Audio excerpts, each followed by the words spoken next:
क्या आप जानते हैं rum, whisky, vodka, beer, brandy, wine, champagne, इन सब में क्या अंतर होता है? आपने सभी के बारे में सुना या देखा तो जरूर होगा। ये सभी एक शराब का ही रूप है।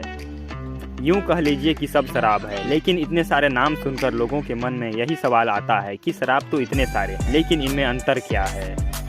क्या कैन में सिर्फ नाम का अंतर होता है?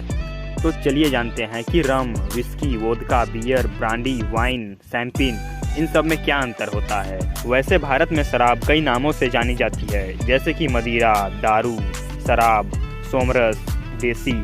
इन सभी नामों का मतलब एक ऐसा पेय पदार्थ जिसमें अल्कोहल मिला हो। दोस्तों, शराब को बनाने में कई चीज़ों का इस्तेमाल किया जाता है, जैसे कि गेहूँ, मक्का, जौ, गन्ना और कई फलों का इस्तेमाल होता है। भारत में महुआ के फूल से भी शराब बनाया जाता है और अलग अलग शराब बनाने में अलग अलग चीज़ों का इस्तेमाल किया जाता है और मेथड भी अलग अलग होता है। रम, ये शराब का एक प्रकार है। अधिकतर लोग सर्दियों में रम पीना पसंद करते हैं और रम को बनाने के लिए गन्ने का रस को फर्मेंटेड डिस्टिल्ड करके तैयार किया जाता है और रम में करीब 40 से 70% तक अल्कोहल हो सकता है। और रम का उत्पादन America, Colombia, Guyana, Venezuela, Brazil इनमें किया जाता है। आपको बता दूं कि रम एक सस्ती शराब है।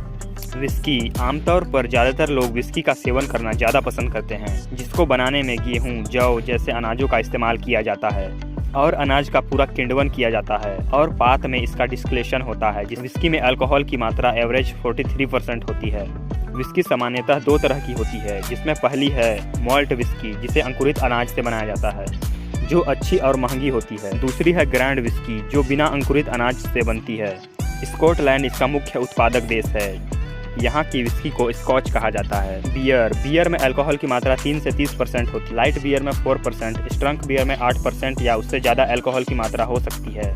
जर्मन बियर पूरे दुनिया में सबसे बढ़िया बियर मानी जाती है। बियर बनाने में गेहूं, मक्का, जौ जैसे अनाजों का आंशिक रूप से किण्वन यानी फर्मेंटेशन किया जाता है और इसको अच्छी तरीके से बनने में 1 या 2 सप्ताह का समय लगता है।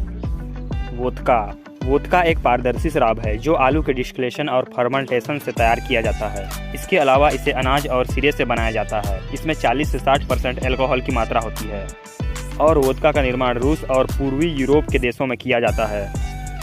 शैंपेन, दोस्तों शैंपेन का नाम अक्सर जीत के जश्न के साथ जोड़ता है। आपने लोगों को शैंपेन खोलने और उसको एक दूसरे के ऊपर छिड़कते जरूर देखा होगा, लेकिन आपको बता दूं शैंपेन एक तरह की वाइन है जिसे खास तौर पर फ्रांस में बनाया जाता है। इस शैंपेन को बनाने में फोरडोने, पिनूड नायर, पिनूड म्यूनियर अंगूर का इस्तेमाल किया जाता है। इसके अलावा जिस शराब को हाथ से निकाला जाता है उसे हथकड़ भी कहा जाता है। इसे अवैध रूप से बिना मशीनों के बनाया जाता है। इसके अलावा नारियल, महुआ से भी शराब बनाया जाता है। गोवा में फैनी नाम की शराब बनाई जाती है जिसे काजू से बनाया जाता है।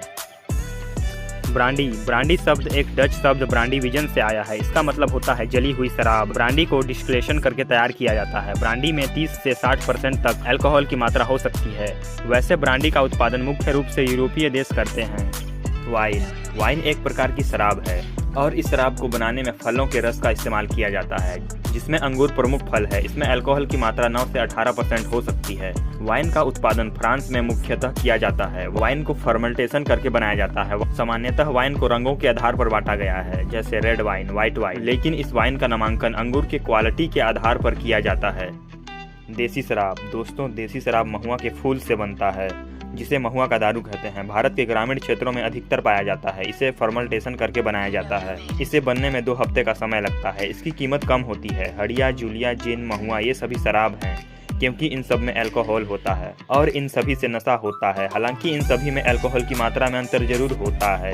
इसके अलावा लोगों को लगता है कि शराब और बियर अलग अलग होती है, यानी बियर शराब नहीं है, तो ऐसा बिल्कुल भी नहीं है। और ऐसा इसलिए क्योंकि दोनों में अल्कोहल होता है। तो दोस्तों आपको समझ में आ गया होगा कि rum, whisky, vodka, beer, brandy, wine इन सब में क्या अंतर होता है। इसमें मुख्य अंतर अलग अलग फल और इसे बनाने की विधि अलग अलग है। अभी के लिए इतना ही। तब तक अपना ख्याल रखिए। धन्यवाद।